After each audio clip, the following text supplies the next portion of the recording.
Alright everybody, so today we are going to be replacing the spotlights on my Jeep Wrangler. The spotlights are old, they came with the Jeep when I bought it from the previous owners. That one doesn't come on all the way, and this one is kind of dim. It's an old halogen kind of spotlight, not as good as the new ones. So what I did is I went ahead and picked up some LED spotlights off Amazon, 17 bucks. The reason I decided to do this was actually I had one of the spotlight covers stolen off my Jeep, so instead of buying a new spotlight cover, it was actually cheaper to buy new spotlights. So that's what I'm going to do. I'm going to take you through the process. Alright, let's break into this. It's kind of interesting. This photo isn't the photo of the product I saw on Amazon, but has more LEDs in it, so who knows, maybe it's better. So this just showed up. I actually met the guy out in the driveway. I'll put that over there. This should be kind of an interesting project because the people who had this Jeep before me weren't very good with electrical, so any improvement is an improvement basically. Alright, so there's two in here. And like I said before, I picked these up for about 17 bucks, and it said originally they were 50, so whether or not they were actually that much, I don't know. Alright, so here's the light itself. That's what, 2, 4, 6, 8, 9 LEDs? Comes in this kind of, I think that's metal actually, housing. Heat sink on the back. And if this works, this should be great. Pretty short cable actually. So let me take these out of the box and then I'm going to take off the old spotlights. Alright, so let's start by taking this off. This isn't actually on, it's just a light reflecting from below. And I'm just holding the bit in my hand because there's not enough room back behind to get my screwdriver back there. So I'm going to loosen this so I can take off its bracket. And I think that's it. Drop the screw.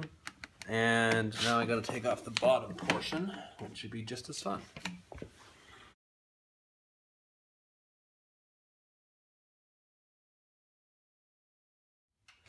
So now that it's loose, I'm going to come in here and see how it was attached.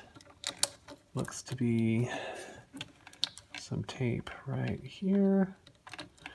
And the car is off, by the way, so don't electrocute yourself if you guys are following along. That's off, save that for later. Put that up on the shelf.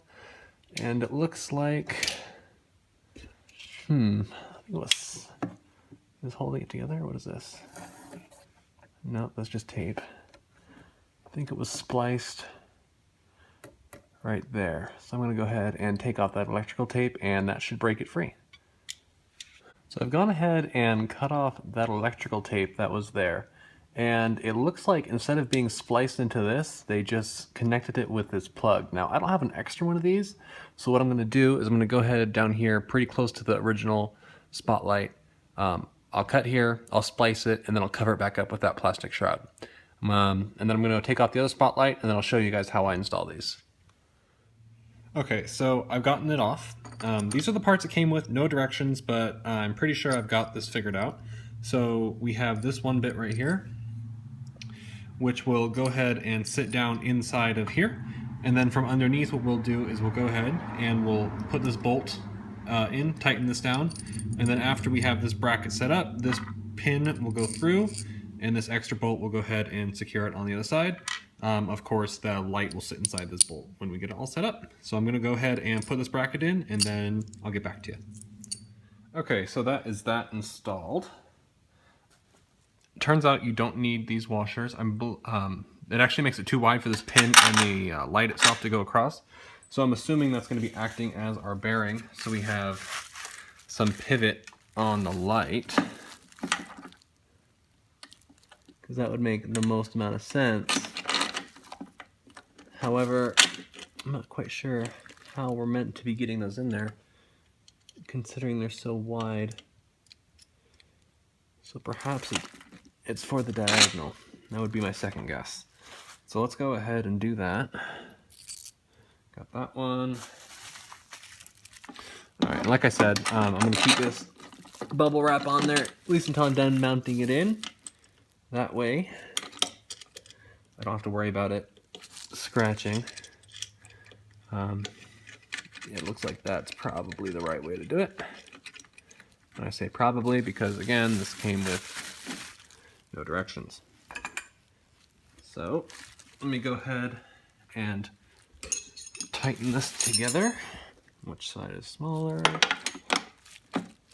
It makes it kind of difficult too when your tools don't fit underneath it. It looks to be the right one to me. I'm just going to go ahead and start tighten this down while I was trying to.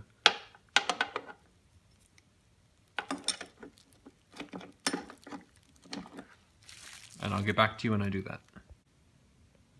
Alright, so I managed to get it all tightened down. Pretty stable. Attaching these two is quite difficult. Just take your time with it.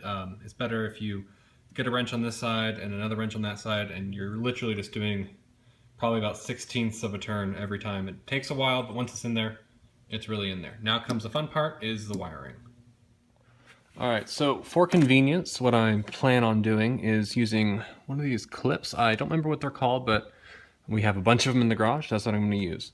And I'm assuming because we have a black and a blue here, and a black and a red here, I'm assuming black is going to stay with black and blue will just become red. So what I'm going to do, I'm going to put this in the clip. First I got to find out which way this clip goes. Okay, so it looks like black goes on this side. And where'd it go? Black will then come on this side. And after I'm done, I will definitely be using some electrical tape to get these all good. Go ahead and get this.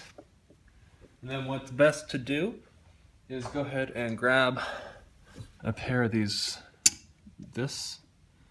and grab it right here, and just crimp them together. And what that's doing is splicing through the plastic sheet, and that metal bit is bridging the connection. And then that door goes over top. And then you go ahead and grab another one. Just give me a second.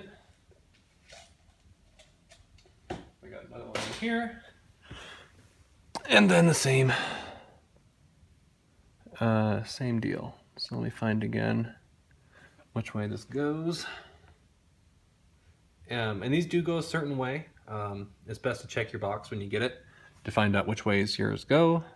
So in my case, it's this way. For you, it might be different. And of course, there's millions of ways you can splice this. But like I said before, I'm just doing this the easiest way.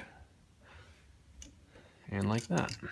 And then once I'm done, I'll go ahead and I'll get some zip ties and I will make this neater. So that's that. All nice and done. Before I go ahead and tape this all up, I'm going to make sure this actually worked. And if it didn't, I'll go ahead and switch. Maybe I guessed wrong. And then if it does, go ahead and tape this up. So just give me a second. I'm going to go test out this light. Okay, I'm going to go hop in the driver's seat and flip the switch.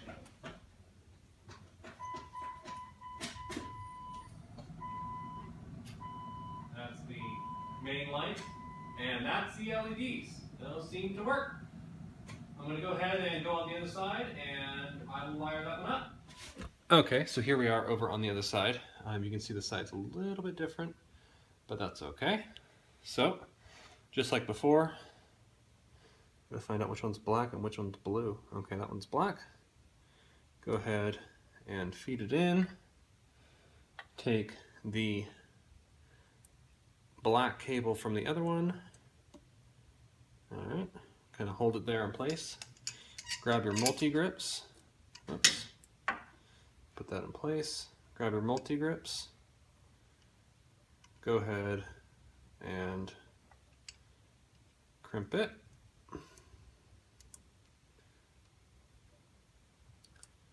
And it's best to use multi-grips just because they kind of come together flat. Alright. It looks like it'll do the trick. Maybe a little bit tighter, actually. There we go. Alright. Close the little door. Okay. I'm going to go right over. Open the car. Power. Lights. and it's working. All right, that's pretty much good to go. Okay, now that it's all good and working, I'm gonna go ahead and clean everything up with some electrical tape, tuck everything back up with some zip ties. All right, so here we are out on the street. These are just my normal lights that are on the Jeep. And this is what my high beams look like. So that's with my high beams. Now, if I turn my spotlights on, it'll turn off my high beams, but here they go. Rather, hold on, let me turn off the high beams. And here goes the spotlights. Now, this is actually really beneficial for off-road because a lot of what you need to pay attention to is right in front of you. So here is the normal running lights. So that's just my spotlights. And so that's with nothing. And that's only the spotlights. So they're really good up close. In person, they're actually pretty good out in the distance as well. I don't know if you can kind of tell that stop sign really lights up. And so does that front of the house. So they're pretty bright, especially if you're out where there's absolutely no street lights. I think this would be a lot better, but there you go. So if you enjoyed this video and want to see more outdoor adventures and just tips for your vehicle, please hit subscribe, and I'll see you guys next time.